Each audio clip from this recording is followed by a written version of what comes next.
The Indian crude basket went from $63 to $156 in just 7 weeks. That's nearly 150% increase in 50 days. In any other business, it would have been bankrupt. For a country, it's a national emergency. You haven't felt these prices yet. Right now, very important elections are in the queue. We might not see the shock immediately, but a masterstroke is waiting. A war that is happening thousands of kilometers away is already moving the prices of LPG cylinder in your kitchen and petrol in your vehicle. My name is Raghunath. I'm the founder of Ivory Tower Media. I went through 25 years of India's petroleum import data, state-wise consumption numbers, and the crude oil supply chain, exactly what's happening to the Indian economy, and more importantly, what it means for you. I have built a few charts for this video. Before I start the analysis, fill up the survey which is in the description, and now let's get started.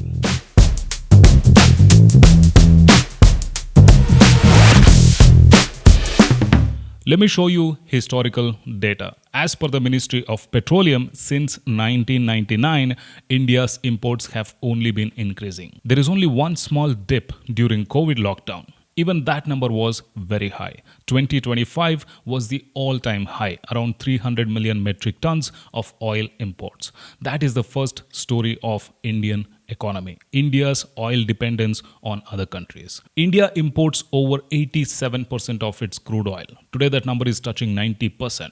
Now which countries are giving us this oil? Let's have a look at this chart. Two countries give us more than half of our oil imports, Russia and Iraq. Russia is playing a massive role in what India burns every single day. But this was not always the case. So how did India get here? Before the Ukraine war, Russia's share in India's oil import was just 2%. Then the war happened, which created the real economics. Russia needed buyers and India needed cheap oil. From 2022 onwards, Russia started sending crude oil to India. By 2024, Russia's share increased to around 36%.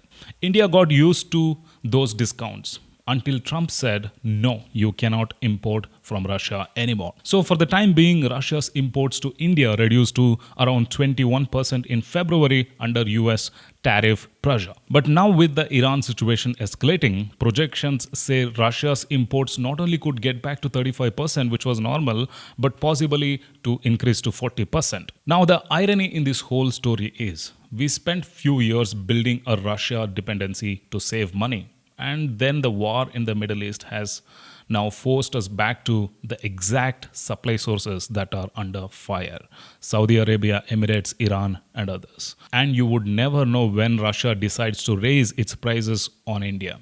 Russia and the US might become friends at one point and increase prices to India. Now let's look at exactly what India imports and the two things that will hit your life the hardest. 82.7% of what India imports is crude oil, 243 million metric tons. But the one most people completely forget is 7% is LPG. That's 20.7 million metric tons. Out of these two, crude oil affects your life directly because crude becomes fuel and fuel runs vehicles. From trucks carrying groceries to medicines, your Swiggy orders all run on diesel or petrol. When crude oil goes up, fuel prices go up, then everything else becomes more expensive. That leads to direct inflation. On the other hand is LPG. Clearly visible to you because your wife or your mother faces the frustration directly. And 90% of India's LPG imports are transported through the Strait of Hormuz, sitting right in the middle of the conflict zone. If Iran does something crazy,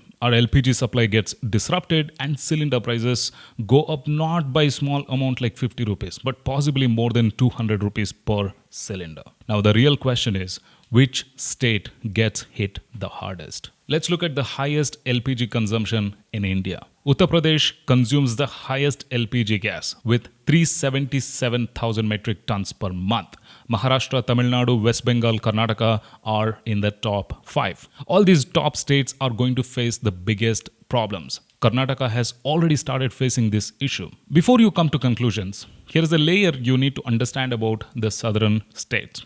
Andhra Pradesh, Telangana, Kerala are high VAT states. They already pay the highest petrol prices in the country. When crude oil goes up, they don't just pay more for LPG. They will have to absorb the price shock harder per liter than UP or Gujarat across every fuel category simultaneously. Higher base price plus higher VAT rate plus supply chain disruption. That's a different level of hit for these states altogether. I have a question for you. Why do you think UP has the highest LPG consumption in India? Population is one reason, but there is another major factor. Let me know in the comment section if you know the answer. Now back to the Indian economy problem. Here are three things that will be hit if Modi gives a master stroke. First is fuel prices. Petrol, diesel, LPG all go up. The second is inflation. Everything moved by fuel gets more expensive. Groceries, medicines, Swiggy orders, airline tickets. Avanaji, yella. The government is doing damage control right now, but that only delays it, but it doesn't stop it. The third is your EMI. When inflation rises, RBI cannot cut rates. If you're waiting for a rate cut, then this war might just push that timeline further out. So that is the story of the Indian economy currently. Crude basket went from $63 to $156 in just 7 weeks.